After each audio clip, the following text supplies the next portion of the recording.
नमस्कार मंडळी, अर्चनाच किचनमध्ये आज आपण protein rich high protein sandwich घरच्या घरी कसं बनवायचं हे पाहणार आहोत। याचा जो ब्रेड आहे हा देखील आपण घरीच बनवणार आहोत। तर जे व्यक्ती डाएटवर आहेत ते पण हे अगदी पोटभर खाऊ शकतात। लहान मुलांना डब्यात देऊ शकता। दुपारच्या जेवणामध्ये किंवा रात्रीच्या जेवणामध्ये जर काही हलकंसं खायचं असेल तर हा ऑप्शन अगदी उत्तम आहे, नक्की करू शकता। चला व्हिडिओला सुरुवात करूयात। तर इथे मी मुगाची डाळ 3 तास पाण्यात भिजवून घेतलेली आहे। तर एक वाटी सेट करायची, त्या वाटीने मोजून घ्यायचे। या वाटीने मी 1 वाटी मुगाची डाळ 3 तास भिजवून घेतलेली आहे। पाणी काढून घ्यायचं आहे। तर डाळीमध्ये अगदी 2 ते 3 चमचे एवढंच पाणी ठेवायचं आहे, बाकीचं पाणी टाकून द्यायचं आहे। आता हे डाळ मिक्सरच्या जारमध्ये काढून घ्यायची आहे।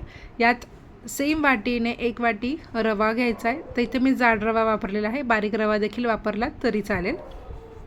पाऊण वाटी दही घ्यायचं आहे, तर दही पण काढून घेऊयात। आता यात पाणी टाकायचं, अगदी अर्धी वाटीपेक्षाही थोडंसं कमी मी पाणी इथे वापरलेलं आहे। पाण्याचा वापर जास्त करायचा नाही आहे।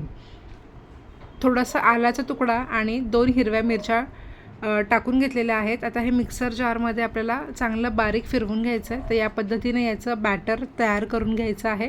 तर यापेक्षा पातळ करायचं नाही आहे, थोडंसं घट्ट असेल तरी चालेल, पण पातळ अजिबात करायचं नाही आहे। रवा वापरलेला आहे त्यामुळे 10 मिनटं साईडला ठेवूयात, तोपर्यंत हिरवी चटणी करून घेऊयात। तर त्यासाठी इथे मी अर्धी मूठ पुदिना घेतलेला आहे, अर्धी मूठ कोथिंबीर घेतलेली आहे, दोन्ही स्वच्छ धुवून घेतलेला आहे।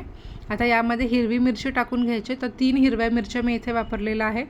थोडासा आलं टाकून घ्यायचं आहे, आल्याचा छोटासा तुकडा घेतलेला आहे। 2 ते 3 चमचे डाळवं घेतलेलं आहे। चवीनुसार मीठ टाकायचं आहे आणि लिंबू पिळून घ्यायचा आहे। तर लिंबामुळे चटणीला चव देखील खूप छान येते आणि रंग पण छान असा हिरवा तयार होतो। थोडंसं पाणी टाकून घट्ट अशी चटणी वाटून घ्यायची आहे। तर चटणी पातळ करायची नाही आहे, घट्ट चटणी वाटून घेतलेली आहे। चटणी बाजूला ठेवूयात। तर इथे जे बॅटर आहे ते पण छान आपलं सेट झालेलं आहे। साधारण 10 ते 15 मिनटं याला मी सेट करण्यासाठी ठेवलं होतं। आता या बॅटरचे 2 समान भाग करायचे आहेत। तर इथे मी दुसरा पण एक बाउल घेतलेला आहे, यामध्ये यातला अर्ध बॅटर काढून घ्यायचं आहे, कारण एवढ्या बॅटरमध्ये 2 ब्रेड आपले तयार होतात यासाठी। आता हे पहिलं बाउल घेतलेलं आहे, यामध्ये चवीनुसार आपल्याला मीठ टाकून घ्यायचं आहे आणि व्यवस्थित हे फिरवून घ्यायचं आहे। तर इथे मी इनो सॅशे वापरणार आहे, जो लेमन फ्लेवरचा असतो, तो एक पूर्ण सॅशे वापरणार आहे। तर आता इथे मी ताटाला व्यवस्थित तेल लावून घेतलेलं आहे, यामध्येच आपण हे ब्रेड बनवणार आहोत यासाठी। आता वाटीमध्ये काढलेला इनोचे 2 समान भाग करून घ्यायचे आहेत। तर 2 चमचे निघालेला आहे इनो, त्यातला 1 चमचा आपल्याला या बॅटरमध्ये टाकायचा आहे आणि व्यवस्थित अर्ध्या मिनटासाठी चांगलं फिरवून घ्यायचं, एकजीव करून घ्यायचं आहे।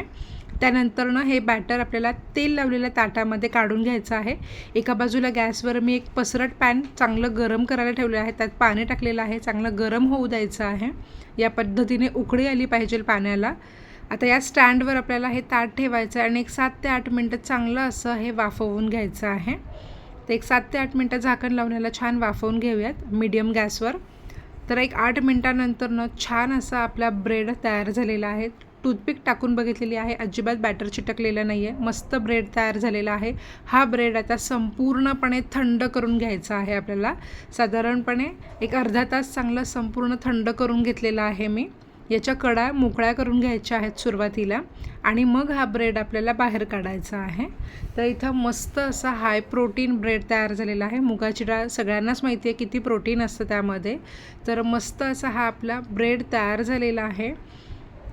तर याची जाडी तुम्ही बघू शकता, अगदी आपण बाहेरनं जो ब्रेड आणतो ना अगदी तेवढीच आहे आणि अगदी मस्त असा हा ब्रेड तयार झालेला आहे, चवीला अप्रतिम लागतो। आता याचा आपण असे समान भाग करून घेणार आहोत। तर ज्या पद्धतीने आपण पिझ्झा कट करतो ना, अगदी तसाच मी याला कट करून घेते आहे। तुम्ही तुमच्या आवडीच्या आकारामध्ये कट करून घेऊ शकता। मस्त सॉफ्ट आणि स्पॉन्जी असा हा ब्रेड तयार झालेला आहे। लहान मुलांना डब्यात काय द्यायचं खूप प्रश्न असतो, तर हे तुम्ही आदल्या दिवशी रात्री बनवून दुसऱ्या दिवशी त्याचं सँडविच बनवून देऊ शकता।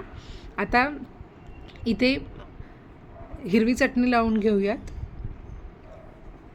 तर दोन्ही बाजूला मी इथे हिरवी चटणी लावून घेतलेलं आहे आणि 2 जे ब्रेड आहेत त्याला दोन्ही साईडला आपल्याला टोमॅटो सॉस लावून घ्यायचा आहे। टोमॅटो सॉस ऐवजी तुम्ही हिरवी चटणी वापरली तरी चालेल. जर तुम्हाला टोमॅटो सॉस वापरायचा नसेल तर हिरवी चटणी लावून तुम्ही करू शकता. तर आता इथे भाज्यांमध्ये मी काकडी, गाजर, काकडी, टोमॅटो आणि कांदा घेतलेला आहे. तुम्ही या व्यतिरिक्त यामध्ये गाजर, बीट, उकडलेला बटाटा किंवा तुमच्या आवडीप्रमाणे यात भाज्या तुम्ही वापरू शकता. व्यवस्थित याचा थर करून घ्यायचा आहे. आधी काकडी लावलेली आहे, पातळ आपल्याला कट करून घ्यायचं आहे. त्यानंतर टोमॅटो आणि कांदा ठेवलेला आहे. यावर मी चाट मसाला भुरभरून घेते आहे. तुम्ही तुमच्या आवडीचे सिझलिंग्स यामध्ये वापरू शकता, जसं की चिली फ्लेक्स, ओरेगॅनो किंवा सँडविच मसाला असतो तो पण तुम्ही यावर टाकून घेऊ शकता.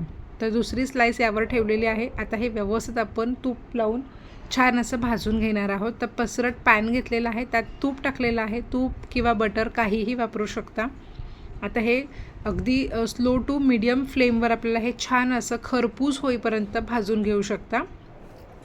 तर दुसऱ्या बाजूने पण याला मी चांगलं तूप लावलेलं आहे आणि आपण बाजू पलटून घेणार आहोत. तर अगदी अलगद हाताने आपल्याला ही बाजू पलटून घ्यायची आहे, नाहीतर आतलं जे सारण आहे तर ते बाहेर पण येऊ शकतं. यासाठी व्यवस्थित अगदी काळजीपूर्वक आपल्याला हे बाजू पलटून घ्यायची. तर इथं बघू शकता किती छान सुंदर सोनेरी रंग आलेला आहे. अजिबात वाटत नाही आहे की यात आपण ब्रेड वापरलेला नाही आहे. अगदी ब्रेडला आपण भाजल्यानंतर ना जसा रंग येतो ना तसाच आलेला आहे आणि अतिशय कुरकुरीत झालेला आहे.